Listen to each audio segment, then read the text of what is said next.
আবারও রেসিপি নিয়ে চলে আসলাম আজকে আবার। দেখো 7-8 রকমের সবজি কেটে রেখেছি, ধুয়ে কেটে রেডি করে রেখেছি এদিকে। আর এদিকে কড়াইটা বসিয়ে দিয়েছি, কড়াইটা গরম হয়ে গেছে। এবার তেল দিয়ে দেবো। তেলটা গরম হয়ে গেছে, ফোড়নে দেখো 5 ফোড়ন, একটু শুকনো লঙ্কা দিয়ে দিলাম। এবার কেটে রাখা সবজিগুলো সব দিয়ে দেবো। কেটে রাখা সব সবজিগুলো দিয়ে দিচ্ছি। আর একটু লবণ, জিরের গুঁড়ো, হলুদ গুঁড়ো ভালো করে ভেজে নেব।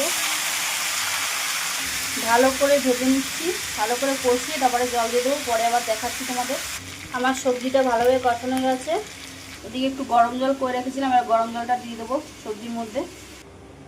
জল দিয়ে দিয়েছি। এবার ঢাকনা দিয়ে ঢেকে দেবো। ঢাকনা দিয়ে ঢেকে দিয়েছি 10-15 মিনিট পরে আবার দেখাচ্ছি তোমাদের। 10-15 মিনিট হয়ে গেছে, এবার ঢাকনাটা তুলে নেবো। দেখো আমার সবজিটা হয়ে গেছে। এবার একটু ধনেপাতা কুচি দিয়ে নামিয়ে দেবো। ধনেপাতা কুচি দিয়ে দিচ্ছি, আর একটু সামান্য চিনি দিয়ে দিলাম। আমার সবজিটা পুরো কমপ্লিট হয়ে গেছে। আমার রান্নার রেসিপি তোমাদের ভালো লাগলে লাইক, কমেন্ট, সাবস্ক্রাইব করে পাশে থেকো। আর ভুল কিছু হয়ে গেলে ক্ষমা করে দিও। আজকের রেসিপি এই পর্যন্ত। কালকে আবারও কোনো রেসিপি নিয়ে তোমাদের সামনে আসবো।